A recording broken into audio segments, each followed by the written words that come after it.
Welcome to my channel Science Reporter again. आज हम हाजिर हुए हैं अपने एक नई वीडियो के साथ जिसमें है how to obtain marks in entry test. Entry test में NMT-CAT भी आता है, नम्स भी आता है और ईटा भी आता है।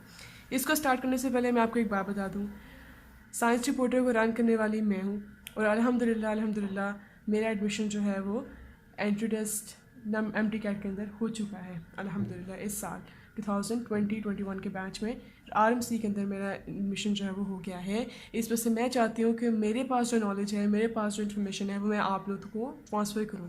और अगर आप ये पूछते हैं कि कितनी परसेंटेज है मेरी, तो कमेंट्स में पूछें, मैं बताऊँगी आप मेरी परसेंटेज कितनी है। अल्हम्दुलिल्लाह अच्छी परसेंटेज है, ठीक है, 93-94 के दरमियान में, ठीक है। तो आप लोगों को अगर एंट्री टेस्ट में या RMC के अंदर या AIMC के अंदर एडमिशन हासिल करना, अल्लामा इकबाल के अंदर या सर्विसेज इंस्टीट्यूट किंग एडवर्ड, तो आप लोगों को क्या क्या पॉइंट्स को देखना पड़ेगा ताकि आप एडमिशन जो है वो हासिल कर सकें आराम से यूनिवर्सिटीज़ के अंदर, ठीक है। तो हम स्टार्ट करते हैं, सबसे पहले क्या क्या चीज़ें चाहिए।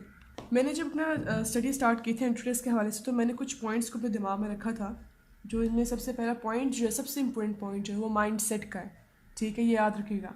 एंट्री टेस्ट में एंटर होने से पहले आप लोग अपना माइंड बनाना पड़ेगा, बार बार याद दिलाना पड़ेगा अपने आप को कि मैं किस चीज़ के लिए एंट्री हुआ हूँ या हुई हूँ और मैंने इस चीज़ को कैसे जो है वो क्लियर करना है, ठीक है। तो माइंड की गेम है सारी। अपने माइंड को आप खुद कंट्रोल कर सकते हैं। अगर कंट्रोल कर सकते हो तो आप एंट्री टेस्ट भी पास कर सकते हैं। और ये कंट्रोल करना तो डिफ़िकल्ट नहीं है, आपको बस एक हफ्ते की प्रैक्टिस चाहिए होती है, उसके बाद आप जो है उसी के मुताबिक चलना शुरू हो जाते हो, ठीक है। फिर दूसरा पॉइंट सबसे बड़ा इंपॉर्टेंट पॉइंट है, वो मैंने लिखा कि अपनी वीक पॉइंट्स लिखो, ठीक है। अपना एक प्रॉपर टेबल, एक अपना प्रॉपर ये चेयर या फिर नीचे कोई एक प्रॉपर एक एरिया कॉर्नर चूज़ कर लें घर में, ठीक है, जहाँ पे बैठ के आपने पढ़ना है, ठीक है। वहाँ पे आपकी सारी चीज़ें मौजूद हों, आपका जो एक पेपर, आपके पास एक फ़ाइल मौजूद हो। किस तरह की फ़ाइल आप ले लें, मैं दिखाती हूँ किस तरह की फ़ाइल है जो आपके लिए बेहतर होगी। आप इस तरह की कोई फ़ाइल यूज़ कर सकते हैं आराम से, ठीक है। ये क्लिप फाइल होती हैं जिसमें आप आराम से जो अपने डॉक्यूमेंट्स को अटैच कर सकते हैं। लाइक यहाँ पे इस तरह डॉक्यूमेंट्स अटैच हैं, ठीक है। तो आराम से आप एंट्री टेस्ट के डॉक्यूमेंट्स आप आराम से देखें, मैंने अपना पूरा जो है वो इसमें MT-CAT का कोर्स अटैच यहाँ पे किया था, तो आप इसको आराम से अटैच कर सकते हैं। और ये काफ़ी इंपॉर्टेंट फाइल होती है कि आपका पूरे एंट्री टेस्ट में जो है वो इसमें से आप चीज़ें देखें और आपको पता हो कि आपने क्या क्या चीज़ें करनी हैं। अपने वीक पॉइंट्स लिखें, सीधी सी बात, आपको पता होता है आपके वीक पॉइंट्स क्या हैं। मैं 1 घंटे बाद उठ जाती हूँ, ठीक है, पढ़ने के लिए, थक जाती हूँ। उस टाइम को बढ़ाएं हल्का हल्का, ठीक है, पढ़ने के टाइम को हल्का हल्का इंक्रीज़ करें, पहली बात।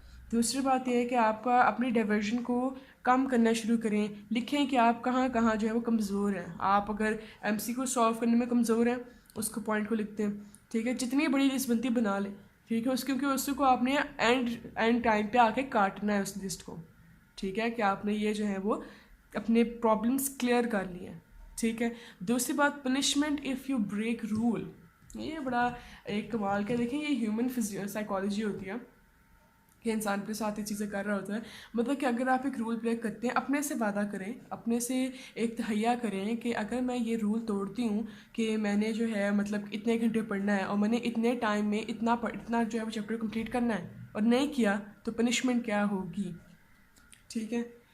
मैंने आपको ये बात बताई, it is mind controlling game, और जो इंसान अपने माइंड को कंट्रोल करता है उसका एडमिशन हो जाता है, ठीक है। फोर्थ बात जो है वो ये है, फ्लैश कार्ड्स बनाएं, ठीक है। फ्लैश कार्ड से क्या, ये देखें जो मैंने बातें बताई हैं सिर्फ एंट्री टेस्ट के हवाले से नहीं, ये हर शोबे के लिहाज से कि आपको क्या क्या चीज़ें करनी चाहिए ताकि आप अपना एडमिशन सिक्योर कर सकें या अपनी आप उस डेस्टिनेशन तक पहुंच सकें, ठीक है। तो चौथी बात बताइए फ्लैश कार्ड्स। देखें, आपने एक चैप्टर पढ़ा, ठीक है, उस चैप्टर में से आपने जब एक दफ़ा चैप्टर पढ़ लिया, आपने उसको दोबारा से गो थ्रू करना है, एक दफ़ा देखना है, बस एक दफ़ा, कि आपको क्या क्या पॉइंट्स थे। या फिर चैप्टर पढ़ते सारे आपने एक पैराग्राफ पढ़ा, उसमें से आपको क्या पॉइंट भूल रहा है, ठीक है, और आपको लगता है कि मुझे भूल जाएगा 1 हफ्ते तक, आपने इस पॉइंट को एक कार्ड बनाना है छोटा सा, ठीक है। एक जैसा अभी शीट है, ये वाली शीट है, इसको आप हाफ जो है ना वो कट कर लो, फाड़ लो इसको आधी, और ये इतना सा आपका जो है फ्लैश कार्ड बनेगा, ठीक है। अब इसके फ्रंट में और इसके बैक में आपने उस चैप्टर की वो चीज़ें लिखनी है जो जो आपको भूलती हैं, ठीक है। छोटे छोटे पॉइंट्स लेके लिखती है। अगर आप मज़े से, लेकिन टाइम तो नहीं होता है एंट्री टेस्ट के अंदर, तो आप पॉइंट्स छोटे छोटे बना के ना मेन हेडिंग्स के साथ लिख दो कि ये जो है वो पॉइंट है जिसमें मैंने गौर करना है, ठीक है। अच्छा, इसका फिफ्थ पॉइंट ये है कि अपने एक दिन के अंदर सारे सब्जेक्ट्स को कवर करना है आपने। अब इससे क्या मतलब, आपके 4 सब्जेक्ट होते हैं एंट्री टेस्ट के अंदर, ठीक है। उसमें आपने एक दिन में आपने फिज़िक्स भी करनी है, बायो भी करनी है, केमिस्ट्री भी करनी है और इंग्लिश भी करनी है, थोड़ा थोड़ा, लेकिन पकड़ना हर सब्जेक्ट को है। एक चैप्टर आपने पकड़ लिया, उसी को आपने पकड़ के जो उसको याद किया, ठीक है, उसके फ्लैश कार्ड्स बनाए उसी दिन। अगर नहीं होता तो कोई बात नहीं, आप 2 सब्जेक्ट्स कर लें साथ, या फिर हाफ चैप्टर कर लें उसका, ठीक है। जिन्होंने बच्चों ने अकेडमीज़ ज्वाइन नहीं की, लेकिन जिन्होंने अकेडमीज़ ज्वाइन की हैं तो वो अपने अकेडमी के उस टेस्ट सेशन के मुताबिक चलें, ठीक है, क्योंकि उस टेस्ट सेशन के मुताबिक आपकी तैयारी 4 से 5 दफ़ा हो जाती है, ठीक है। तो उस पर ग्रिप रखें। फिर अगर आपने एक दिन में सारे सब्जेक्ट नहीं करने, ये उन बच्चों के लिए जो बच्चे घर में बैठे हैं, ठीक है, कि उन्होंने हर दिन जो है वो तकरीबन खास वो फ्रेशर्स के लिए कि हर दिन उन्होंने जो है वो कोई ना कोई पॉइंट पकड़ना है। आपकी स्पीड ऐसे ऐसे बढ़ती जाएगी खुद ब खुद, ठीक है। तो आप एक दिन में जो है वो एक सब्जेक्ट के 2 से 3 चैप्टर कर सकते हो आराम से, और सारे चारों के चारों सब्जेक्ट एक दिन में आप कंप्लीट कर सकते हो। आपकी इतनी स्पीड बन जाती है, ठीक है। फिर वो कहते हैं 7th पॉइंट ये है, 6 पॉइंट ये है MCQs प्लस की बुक्स। अच्छा, बच्चे पूछा की बुक्स कौन सी यूज़ करें। मैं बताते हैं आपको की बुक्स कौन कौन सी अच्छी है। किप्स की अच्छी की बुक है, ठीक है। स्टेप्स की अच्छी की बुक है। स्टार्स की है टॉर्शिया, ये रावलपिंडी में बनी है, काफ़ी कमाल की अकेडमी। साइंटिफिक इस्लामाबाद में बनी है, बहुत अच्छी अकेडमी है ये भी। तो यहाँ से आप जो है ये आप की बुक्स लें, इनके एमसी को सॉल्व करें। और आपको मैं एक बात बता दूँ, एंट्री टेस्ट इतना डिफिकल्ट नहीं होता, उसमें जो चीज़ें आती हैं वो बुक की होती हैं, ठीक है। तो इनमें से अगर आप कोई एक भी की बुक ले लेते हैं ना, जैसे किप्स है या स्टार या साइंटिफिक की या टॉर्शिया की आपने की बुक ले ली है, अब आपने उसको जो है वो एक ही बुक को सॉल्व करना है पहले, ठीक है। सारी इकट्ठी नहीं मंगवा लेनी, ठीक है। एक ही बुक को बैठ के आराम से सॉल्व करें, ठीक है। जब वो कंप्लीट हो जाएगी तो आपने दूसरी मंगवानी है, दूसरी लेनी है, ठीक है। उनके एमसीक्यू सारे सॉल्व करने हैं आपने, ठीक है। नया एडिशन लें ताकि आपको पता चले कि इस नए एडिशन में कौन कौन से एमसीक्यूज आते हैं, और जो एमसीक्यूज नहीं आते हैं उनको आप अपने टीचर से जाकर डिस्कस करें या अपने सीनियर से जाकर डिस्कस करें, ठीक है। 7th पॉइंट है हाईलाइटर का इस्तेमाल करें। देखें, जब आपका लास्ट टाइम चल रहा होता है ना एंट्री टेस्ट का, जब लास्ट डेज चल रहे होते हैं, उसमें आपको अपने मेन पॉइंट्स पढ़ने होते हैं, ठीक है। और जिस बच्चे ने अपनी इंपॉर्टेंट पॉइंट्स को, जो उसको भूलते हैं, हाईलाइट नहीं किया होगा या फिर फ्लैश कार्ड्स नहीं बनाए होंगे, फ्लैश कार्ड्स अलग है, बुक में हाईलाइट करना अलग है, ठीक है। फ्लैश कार्ड्स अलग है, बुक में हाईलाइट करना अलग है। फ्लैश कार्ड्स का मतलब ये है, आप कहीं भी जा रहे हैं, जैसे आप सफ़र कर रहे हैं तो बुक नहीं आगे निकाल नहीं सकते, आपके पास वो एक फ़ोल्डर होता है जिसमें आपने वो सारे फ्लैश कार्ड्स रखे हैं। आपने देखना है कि यार ये पॉइंट है जो मुझे भूलता है, और ये मैंने पॉइंट गलत करती हूँ या फिर मुझे भूल जाएगा, आप उसको पढ़ लेते हो। लेकिन बुक में हाईलाइट करने का मतलब ये है कि लास्ट डेज में आप फ्लैश कार्ड्स उतना नहीं देखते, आप बुक को देखते हो, ठीक है। बुक की चीज़ें याद करते हो, तो उसमें हाईलाइट होना इंपॉर्टेंट बड़ा है कि हाईलाइट होना ज़रूरी है उन पॉइंट्स का। फिर 8 पॉइंट है MCQ if wrong write down near to that topic on book और नोट्स।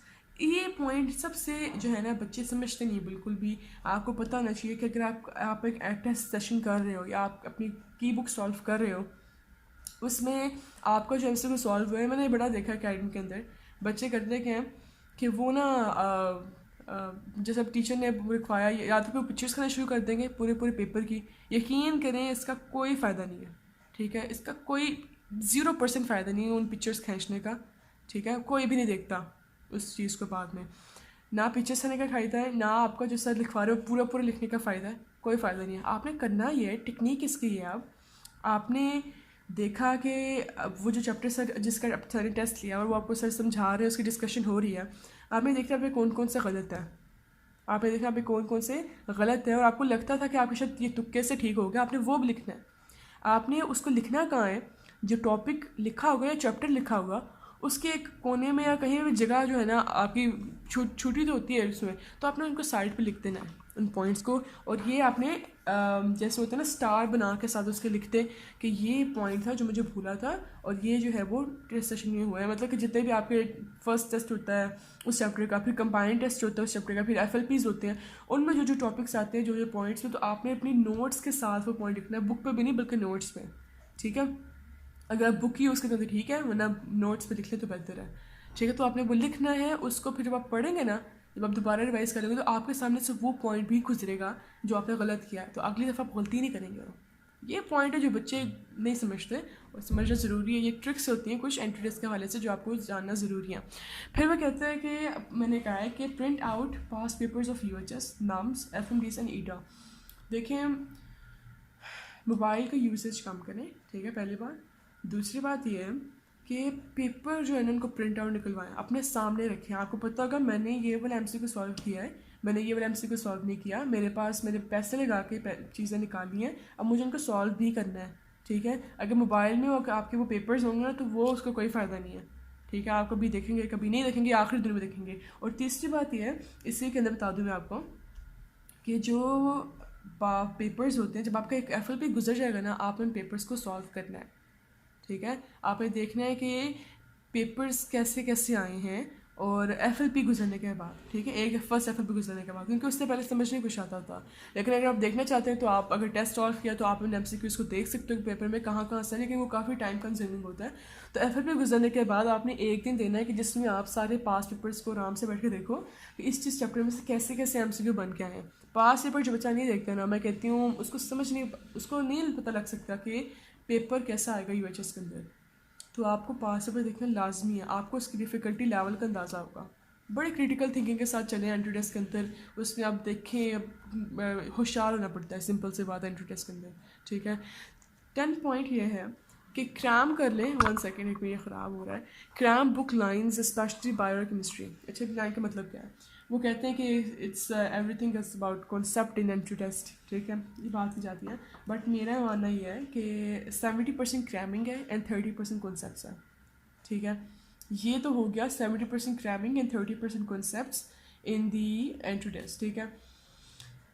देखिए, अब बुक की लाइंस बायो में तो समझे आप पूरी क्रैमिंग किया, और अगर आप क्रैम कर भी रहे हैं तो उसके साथ साथ आपको उसके देखना है कि इसका MCQ कैसे और जाविये से देखा जा सकता है, कैसे और बन सकता है। वो आप कीज सॉल्व करोगे, उससे पता लगेगा कि आपको ये MCQ आपको तो आता था, ये आपने गलत कैसे कर दिया इसको।